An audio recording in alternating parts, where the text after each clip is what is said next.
Hello, everyone. Dr. Vicky here, speaking to you from the Seeds of Transformation Healing Center.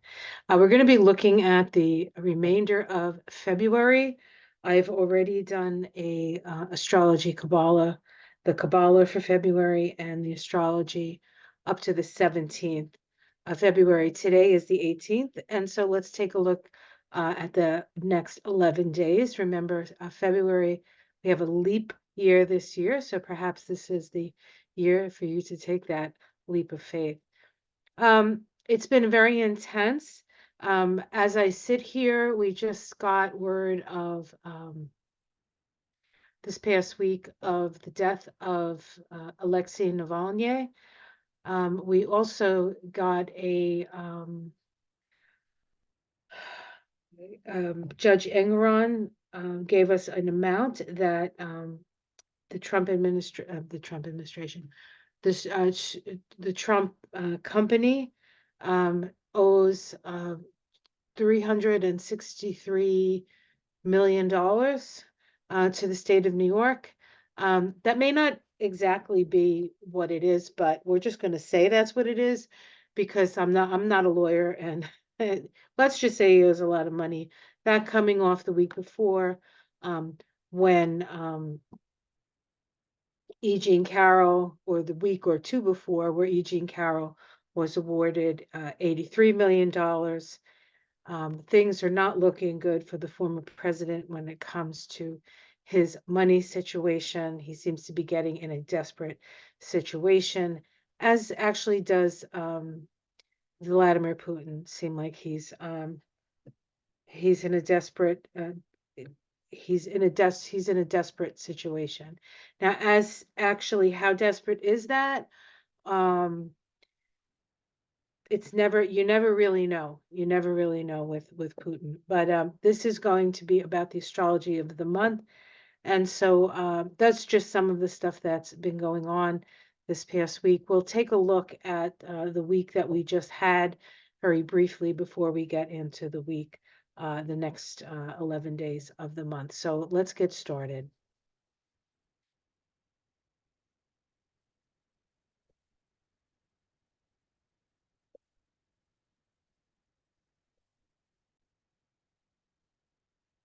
All right. So let's just take a look at the week that were just through. A lot of things happened this week. A lot of the reason for that is what occurred.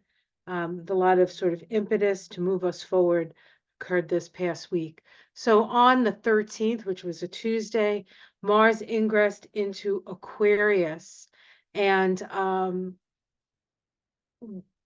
the next day, was it? Yeah, the next day we had Mars conjunct Pluto. Now, Mars and Pluto have a special relationship in that Pluto is, as I see it, the world soul, and Mars, and so the world soul, the soul being mostly unconscious, Mars being that which makes the unconscious conscious through its action, conjoined Pluto in that first degree, starting a 2-year synodic cycle.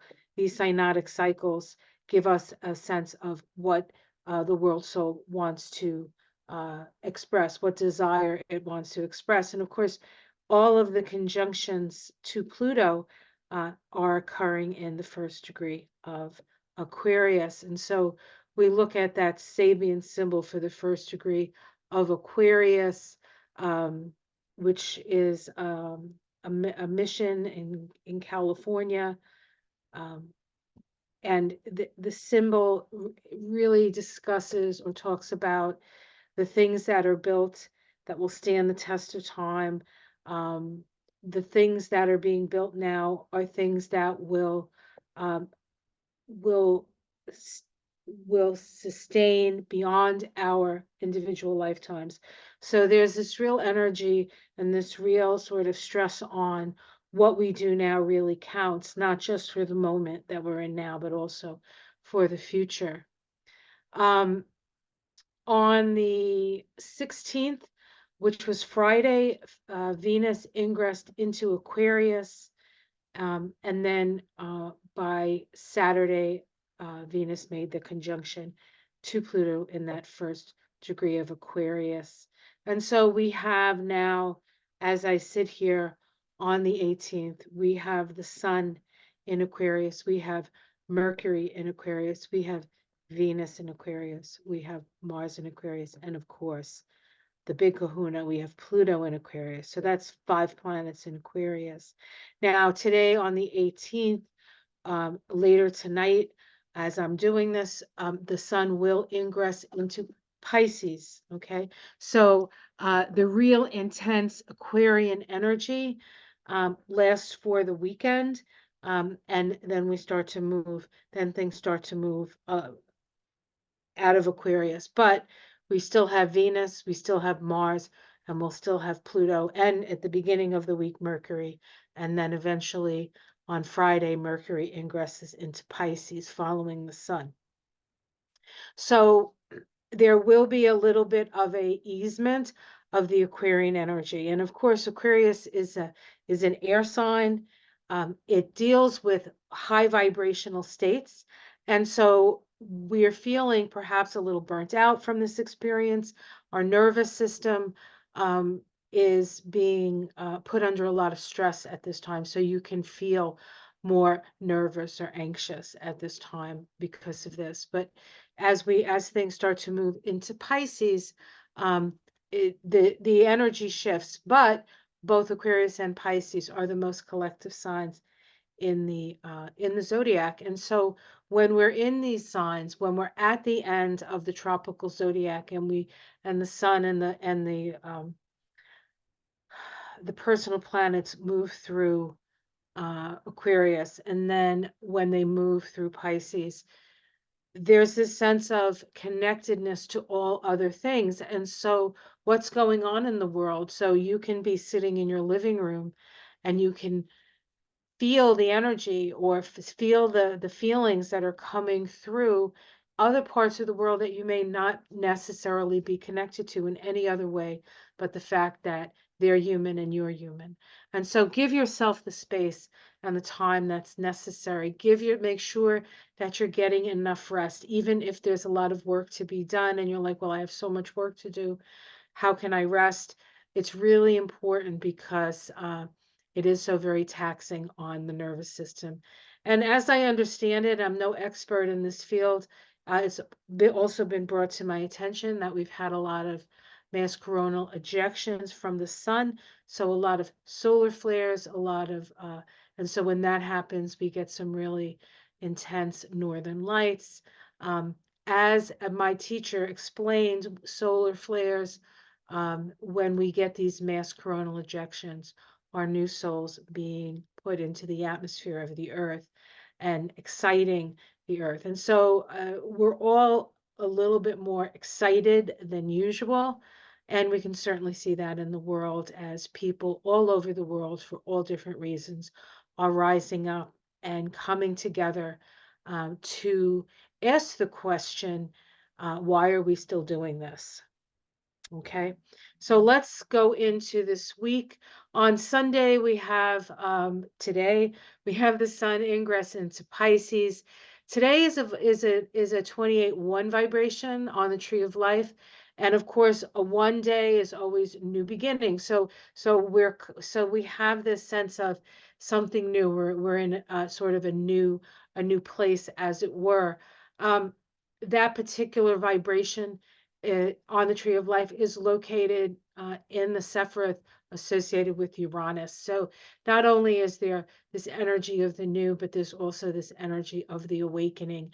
Uranus is in Taurus, of course, at this time. And so this can also sort of indicate a day when we might hear of some seismic activity. I know the seismic activity has been quite active all over the world. And then for the rest of the week, we have a little bit of we're still dealing with everything that happened last week. Now the sun is in Pisces, in that sort of liminal space between this world and the next. And so we have our feelings we're much more empathetic, which makes it even more important that we understand the feelings that we're having, whether they be emotional feelings, maybe some thoughts fly into our head, and then physical pain that we may be feeling. Ask if this physical pain is yours, because we're all much more psychic when the sun is in Pisces. Now, on the 22nd, which is Thursday, incidentally, that vibrates to a 32.5. This is the path of life for the United States. It's also the shadow of the United States.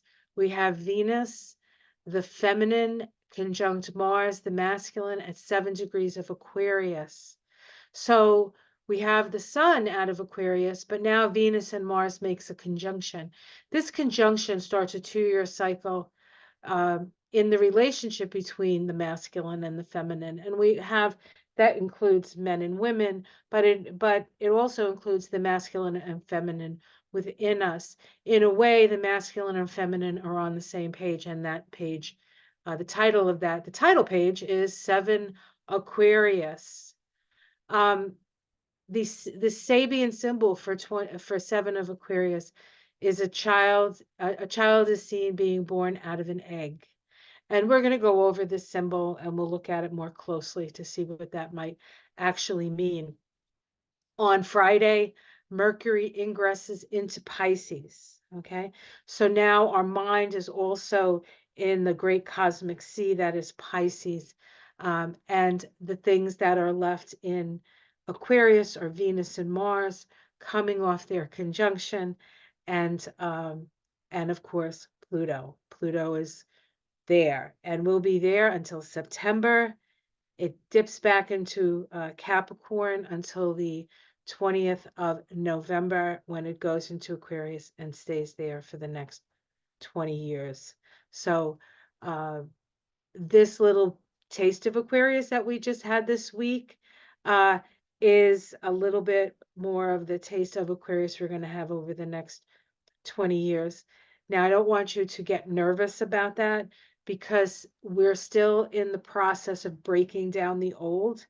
And once Pluto goes into Aquarius again, then they'll still be breaking down. Things will be probably breaking down significantly until about 2026.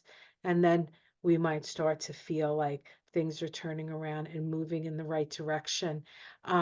The sun will shine on us again, but we're still in the midst of the storm. So just don't lose faith. That's why it's so very important to take care of your physical, emotional, and mental body at this time, by connecting with the spiritual. And having Mercury in Pisces is going to help that. In fact, when Mercury moves into Pisces, we're in a 33 vibration day. That is a master number, and it is located on the tree of life in the Sephiroth associated with Venus, this green one down here. You can see the 33/6 there. On Saturday, the 24th, we have the full moon in Virgo. Now, this full moon is part of the lunation cycle that began with the new moon in the sign of Aquarius. It was 21 degrees of Aquarius, and it was in a pretty tight square to Uranus. I think Uranus was at 20 degrees of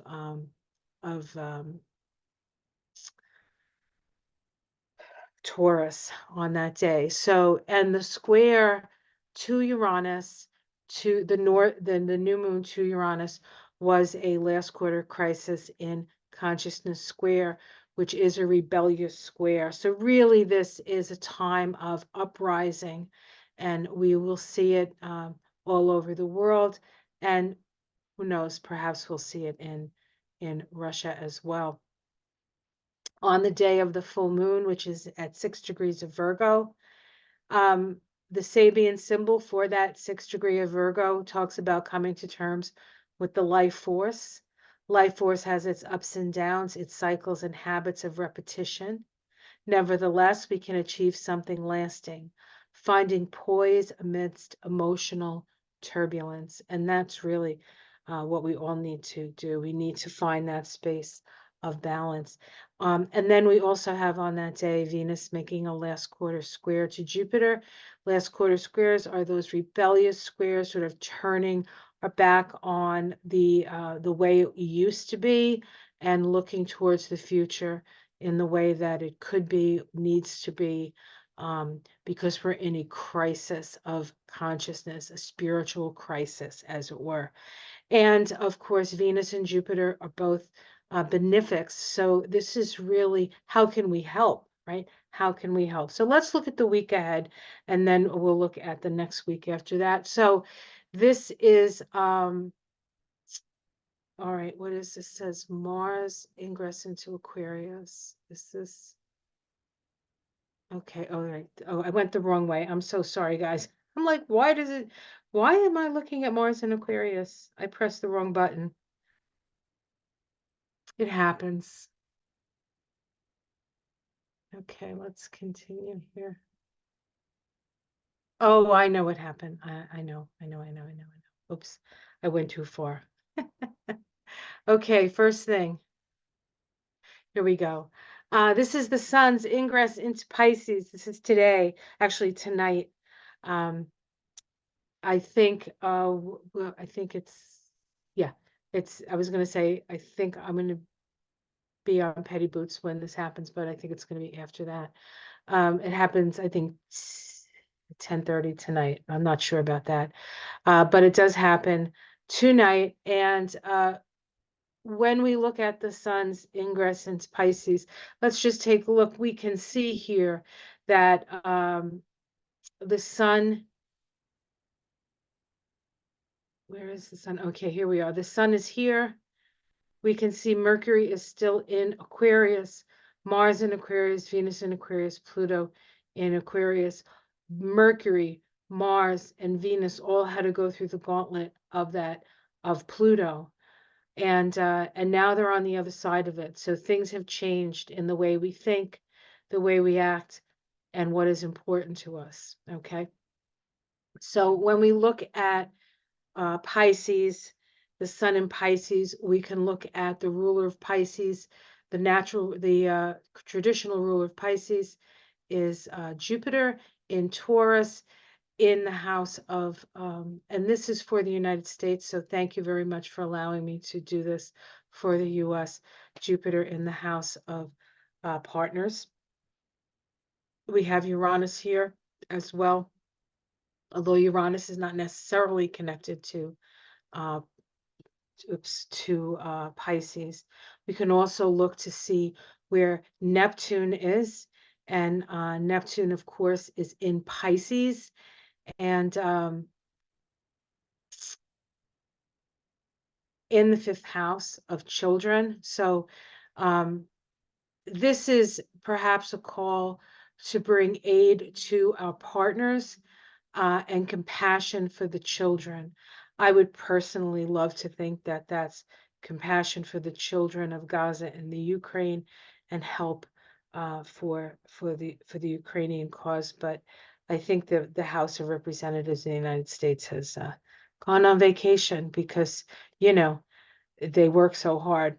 Okay, so on the 22nd of February, we have the conjunction of Venus and Mars. It's a 2-year synodic cycle, so this only occurs every 2 years. The Sabian symbol, a child is being born out of an egg.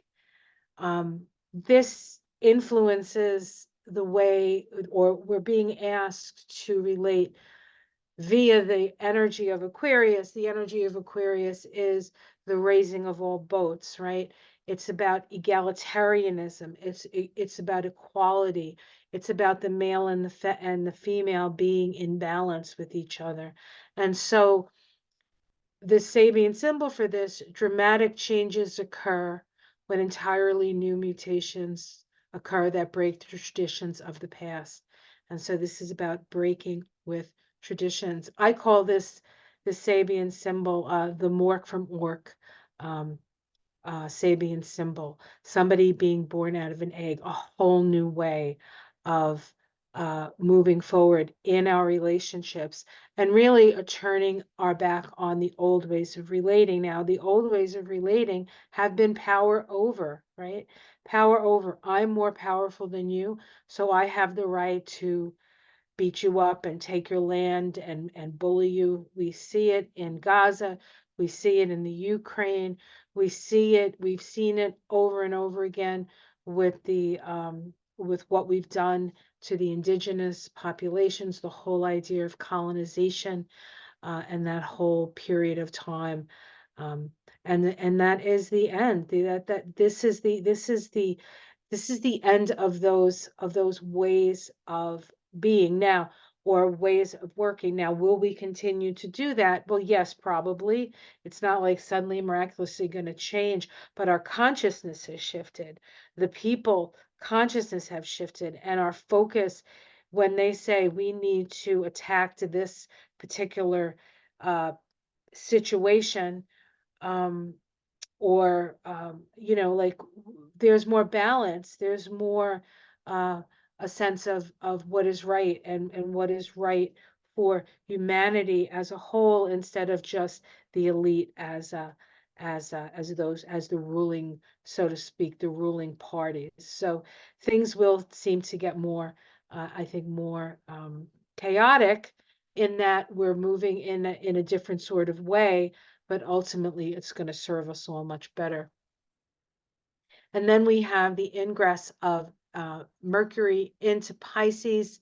Neptune, while Mercury ingresses into Pisces, the ruling planet of Pisces, Neptune is at 27 degrees of Pisces. And so this influences, to a certain extent, the way that Mercury moves through Pisces. So as a harvest moon, we reap what we sow. This, or a aphorism, is often forgotten until it is too late. Yet everything we do or do not do, say or do not say, adds up to our destiny.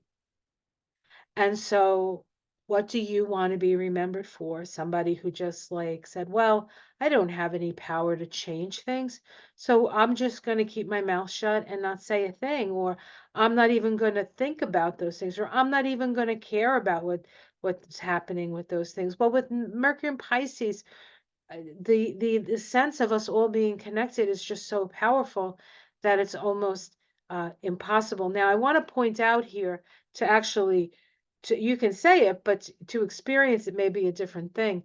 I want to point out that now the personal planets are moving right into Pisces.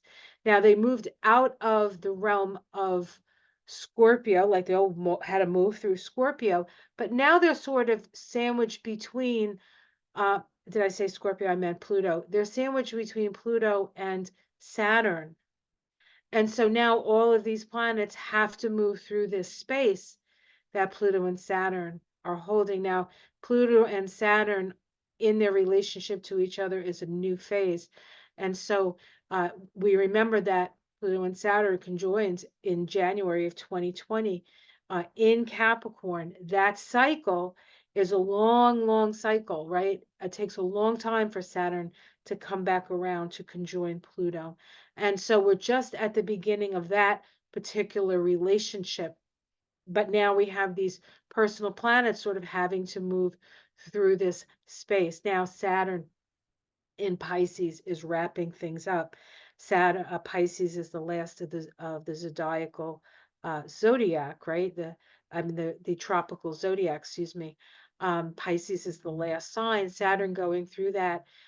We're sort of cleaning out our karmic closets. And so what's happening at this time, I think, is that we're feeling like all the things that we thought we had dealt with, that we still haven't dealt with, are coming up for review, for letting go, for fixing, and for repaying what we owe on certain karmic situations.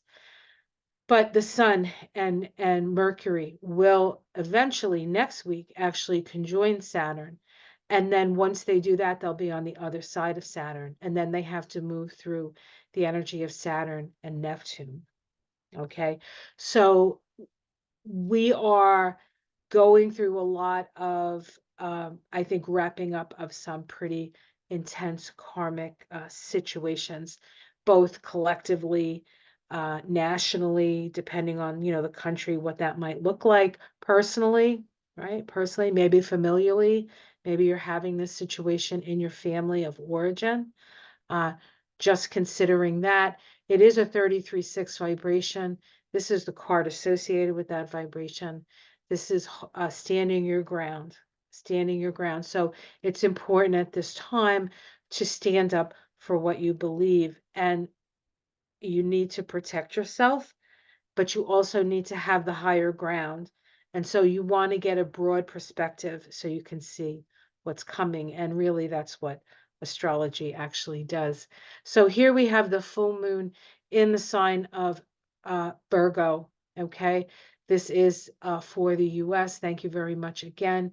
And the opposition occurs in signs associated with healing in the houses associated with healing. So this is an eyeful of the healing that is necessary. This also deals to a certain extent with the military.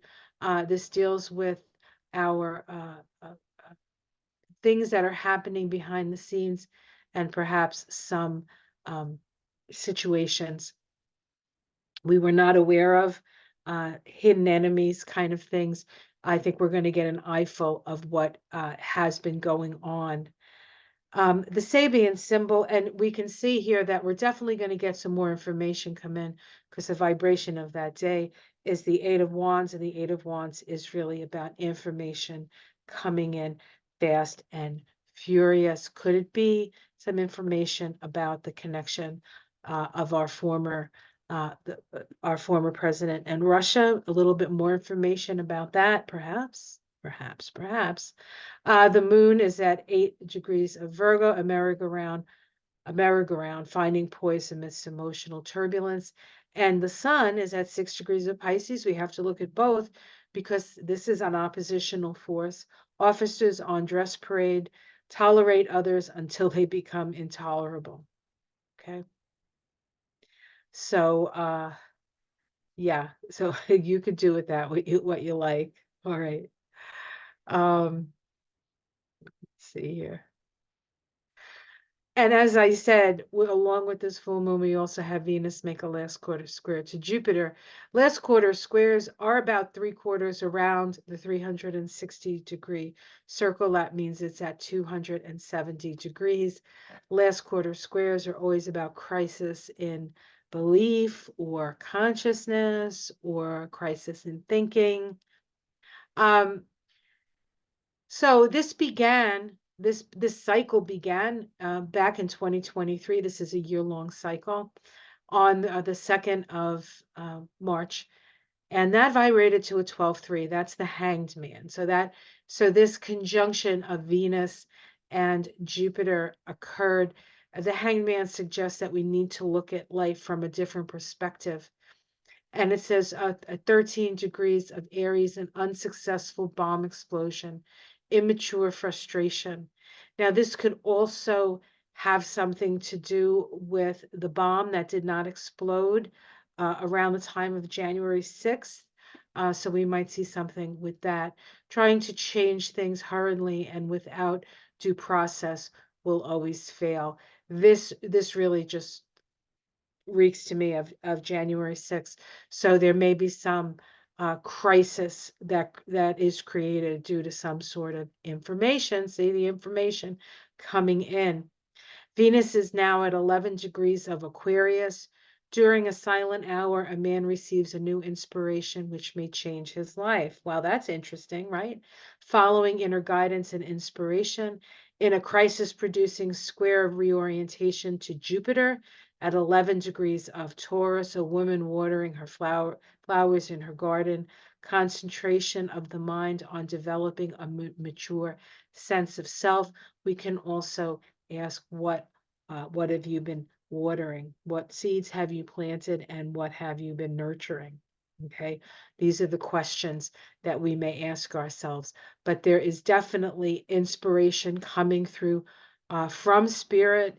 This is going to be very likely because all the planets pretty much are in these collective signs.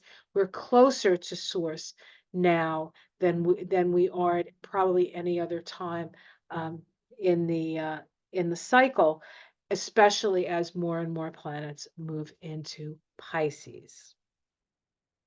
Okay. Now let's look at the last I guess the last week of February. So we start with the 20, so this is February 25th. That's a Sunday to the 29th. So this is the last, what is that, 4 days? 4 days of February. Remember, February is a 10-1 vibration. We're in February is the second month. We're in an 8 universal year. We add those two together, we get the 10-1. This is a flipping of the power dynamics, right? What was at the top goes to the bottom. What was at the bottom goes to the top. Now, when you think about that, right? The ex-president was at the top before he had these um,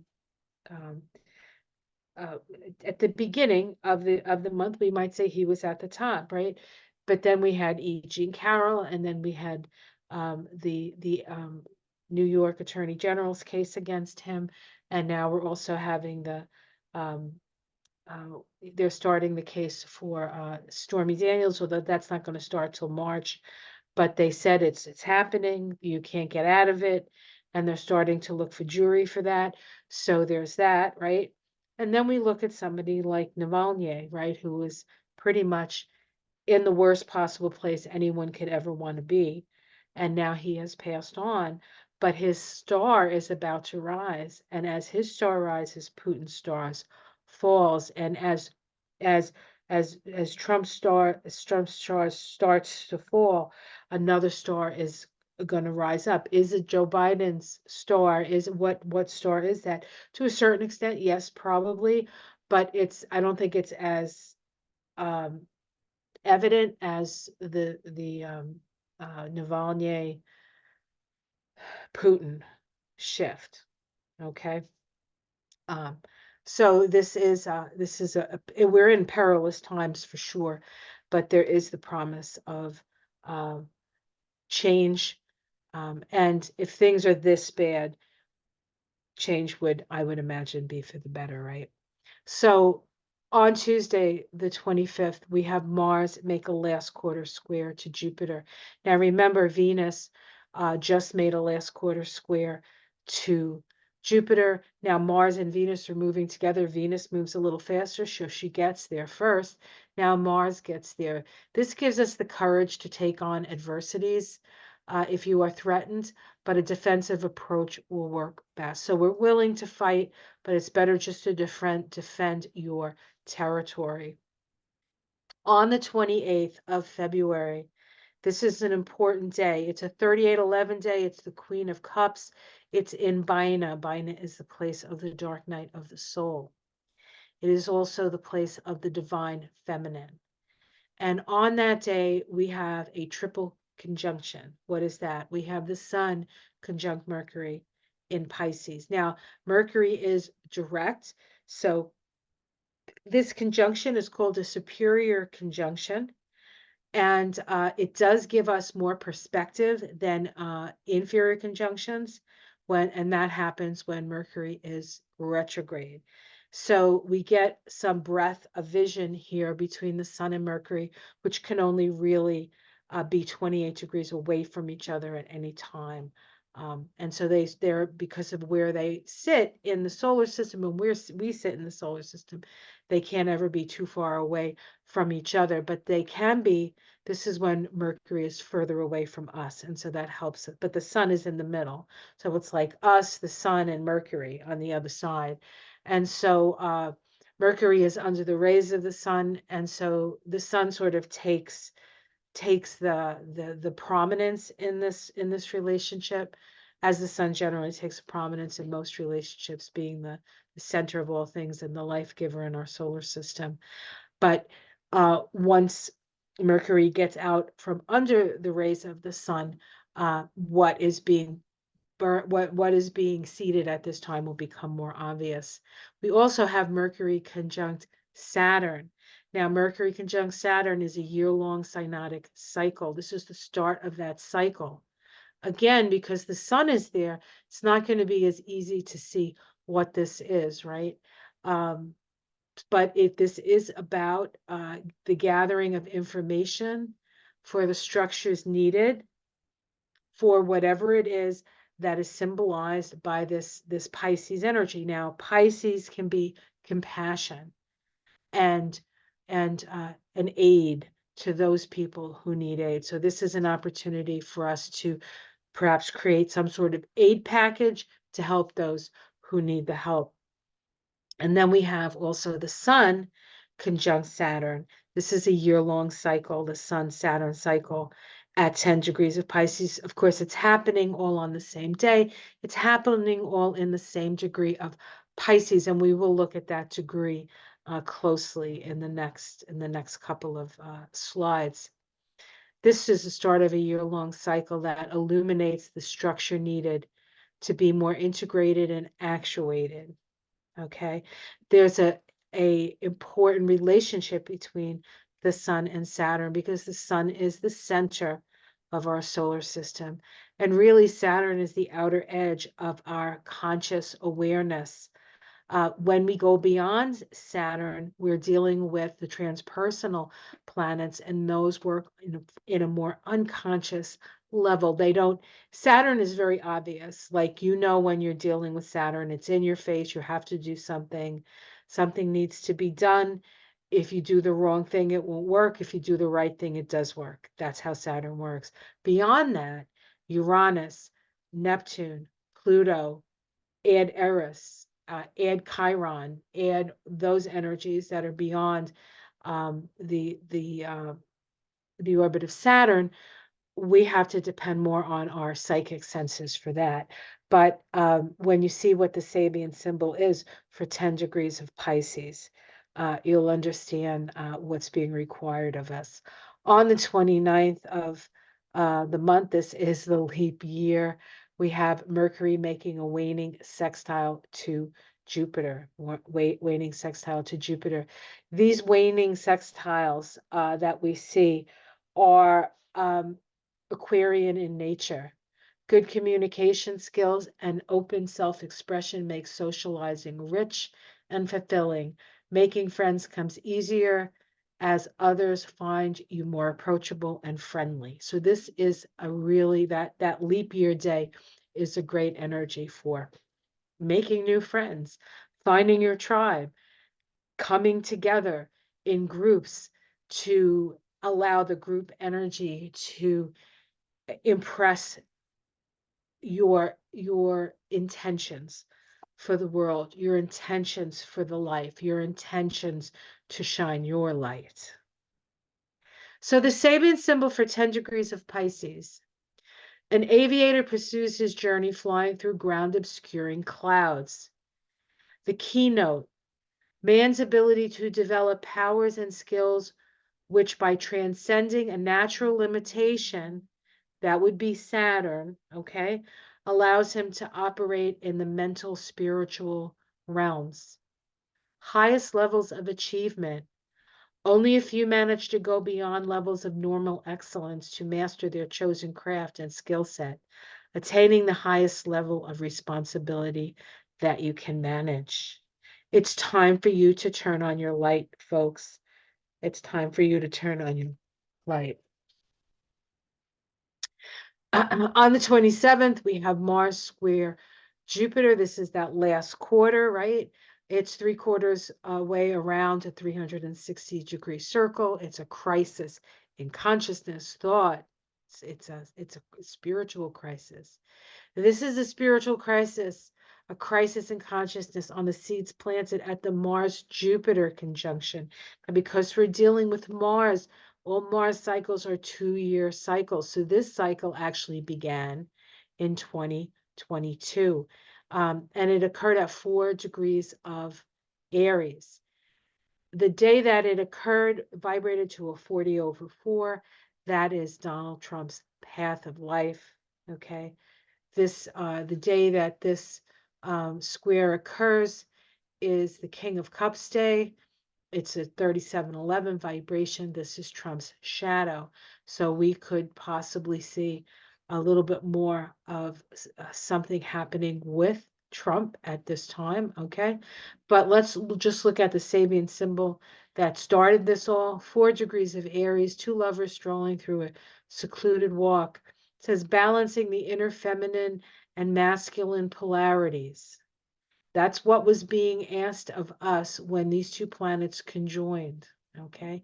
Now we're 3/4 around circle of this synodic cycle. Now Mars is at 11 of Aquarius. During a silent hour, a man receives a new inspiration, which may change his life. We've heard that before, right? Following inner guidance and inspiration, square Jupiter at 11 of Taurus, a woman watering flowers in her garden, concentration of the mind on the developing of a mature sense of self. This is about knowing yourself. This is about knowing yourself. This is about accepting guidance from spirit. Okay. And we can see here's the square here. And let's see, we have the square here. And there are trines to the moon here. So we're going to feel this. This is going to be a personal experience. And the moon is close to the south node. So we have to consider that things from the past are going to be coming up, to be expressed, to be looked at, perhaps to be let go of. And on the other side of the node, we have Chiron here. So it's almost like it's connected to Chiron, but it's connected sort of in a in a strange sort of way. We also have a yod going on here between the yod is connected to this Jupiter, which is part of this, and is pointing to that moon in Libra. So the moon is how we react and respond in the past in our relationships. Perhaps it's time to do it in a different way. All right, let's take a look at all these conjunctions. We can see right here, all these conjunctions. This is the Queen of Cups I was talking about. So Mercury conjunct Saturn, start of a year-long synodic cycle where Mercury is required to gather information to aid the structure Saturn requires. Saturn structures our consciousness, and Mercury is the planet associated with the collection of information, right? It's the information we get from our environment. This occurs at 10 degrees of Pisces. An aviator pursues his journey through ground obscuring clouds. We need to, this is like when a pilot has to land and he lands with his instruments instead of by eye because he can't see what's below him. He has to trust his instruments. And our instruments as human beings are our intuitions, right? Our intuitions, even more so than our logic. But we need to follow our intuitive facility and use our logical reasoning to take actions, right? To move forward. What do we need to build here? Now we have the same conjunction. Now this conjunction, this is the conjunction between Saturn and the Sun. This conjunction is really life on Earth. Okay, this is important for life on Earth. It's at the same degree of Pisces here, but and this isn't United States charts. Thank you very much, everyone. But it is falling into the 7th house, which is the house of our relationships, and so this is about achieving our highest level within our relationships. This can also be open enemies. Okay, so we can see that there's certainly plenty of open enemies out there working, attaining the highest level of responsibility that we can. And here we have Mercury making that waning sextile to Jupiter on the 29th. Let's see, where are we here? Here's Jupiter in the 3rd house, which is kind of the Mercury house. And where's Mercury? And here's Mercury here. Real close to the Sun, Mercury just coming off. And so we have Mercury and Saturn, right? And then we have Mercury, excuse me, we have the Sun, Mercury, we have Saturn, the Sun, and then we have Mercury, Saturn, right? But Mercury moves fastest, so it's moving fastest. It's going to make this sextile to Jupiter. And then we start next month with the Sun making a sextile to Jupiter, right? And then ultimately Saturn is going to be making a sextile to Jupiter. So there's a lot of these waning, um, the sun, Mercury are waning sextiles to Jupiter, but Saturn is waxing. And so this is about opening the lines of communication to develop new structures for society based on who needs what. All right. So Mercury, the waning sextile to Jupiter, this is the 300-degree point of the 360-degree circle. This is the point of progressive thinking and humanitarianism, working for and toward a more equal social order. This synodic cycle began when Mercury and Jupiter conjoined on the 28th of March 2023. This is a year-long cycle. It occurred at 19 degrees of Aries.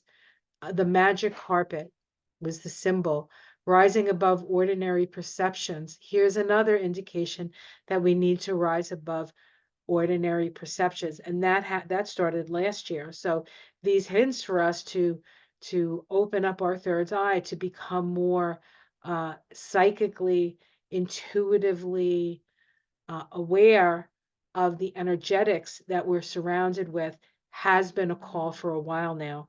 And so we've gotten better at it. We've gotten better at it. Now it's time to work with it, perfect it, and get better and better at it. So this is a great time to do any kind of psychic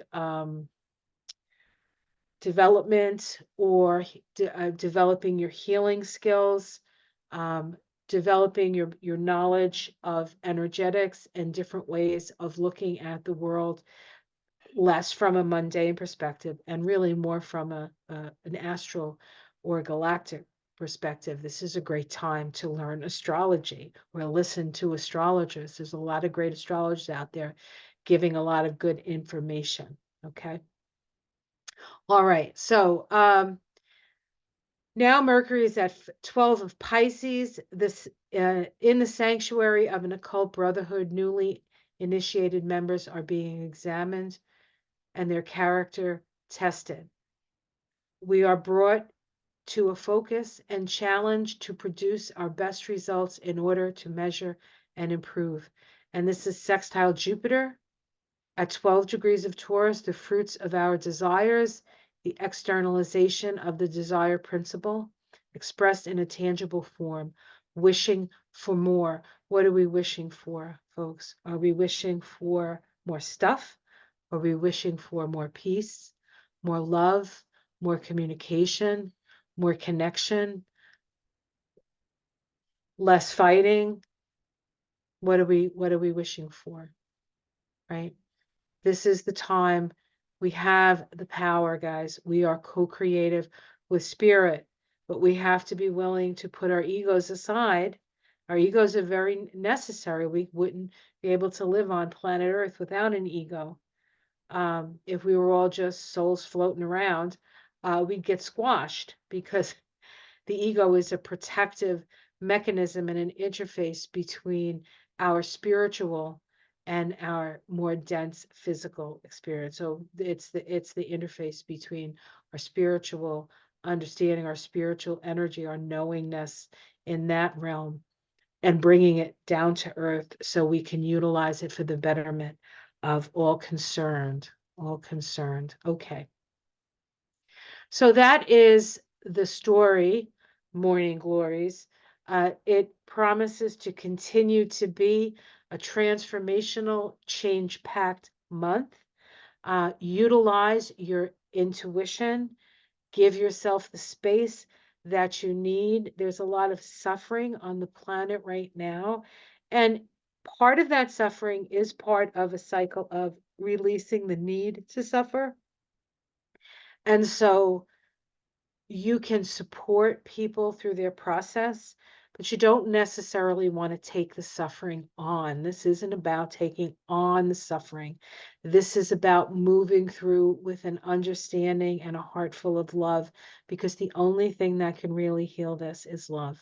And the more love that you have in your heart, the more love you have for yourself, the more love you have for the situation that you're in, even if it's a terrible situation, you need to